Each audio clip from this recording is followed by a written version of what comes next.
आज की पौराणिक कथा का सार है कि आखिर जो पाप गंगा में धोया जाता है वो पाप कहाँ जाता है। पौराणिक मान्यता के अनुसार गंगा को भागीरथ स्वर्ग से धरती पर लाए थे। उसे पवित्र, निर्मल और देवताओं का आशीर्वाद भी माना जाता है।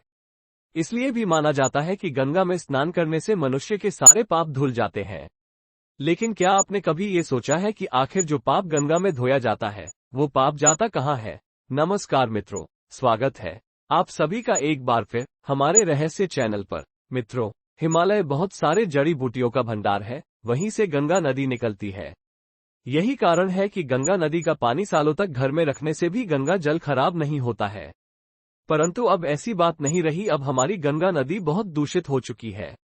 इसका सीधा सा कारण है, जिसको जहां मौका मिल रहा है वो अपने स्वार्थ का भरपूर इस्तेमाल कर रहा है। इसलिए गंगा नदी किसी भी व्यक्ति के शरीर की सिर्फ गंदगी को साफ कर सकती है, उसके अंदर मौजूद पाप को नहीं।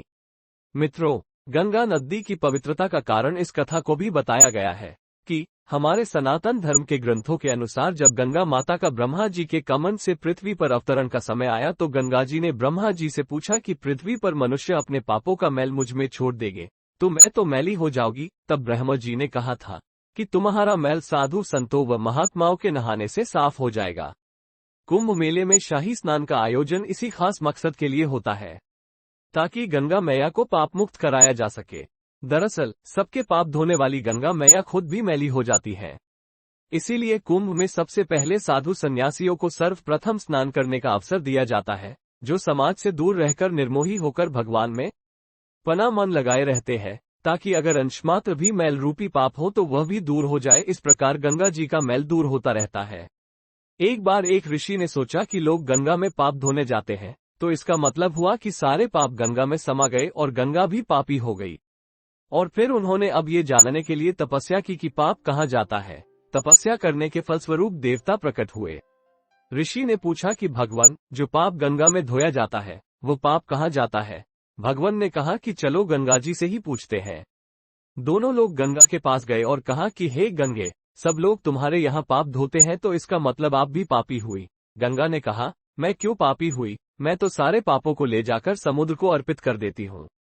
अब वे लोग समुद्र के पास गए और कहा, हे सागर, गंगा जो पाप आपको अर्पित कर देती है तो इसका मतलब आप भी पापी हुए।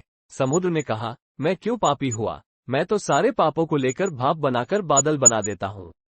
अब वे लोग बादल के पास गए और कहा कि हे बादल, समुद्र जो पापों को भाप बनाकर बादल बना देते हैं तो इसका मतलब आप पापी हुए। बादलों ने कहा, मैं क्यों पापी हुआ, मैं तो सारे पापों को वापस पानी बरसाकर धरती पर भेज देता हूँ, जिससे अन्न उपजता है और जिसको मानव खाता है। उस अन्न में जो अन्न जिस मानसिक अवस्था से उगाया जाता है तथा जिस वृत्ति से प्राप्त किया जाता है तथा जिस मानसिक स्थिति में खाया जाता है, उसी के आधार पर मानव की मानसिकता बनती है। यही वजह है कि कहा जाता है कि जैसा खाए अन्न वैसा बनता मन। जिस वृत्ति से अन्न हासिल किया जाता है तथा जिस मानसिक स्थिति में खाया जाता है वैसी ही सोच मनुष्य की बन जाती है। ऐसे में हमेशा भोजन शांत रहकर ही ग्रहण करना चाहिए। अन्न जिस धन से क्रय किया जाए वो धन भी मेहनत का होना चाहिए। मित्रों, यदि आप सभी को हमारे द्वारा इस वीडियो के माध्यम से गई जानकारी पसंद आई है तो हमारे रहस्य चैनल को लाइक, शेयर और सब्सक्राइब करें। आपको हमारी ये वीडियो कैसी लगी हमें कमेंट करके जरूर बताएं।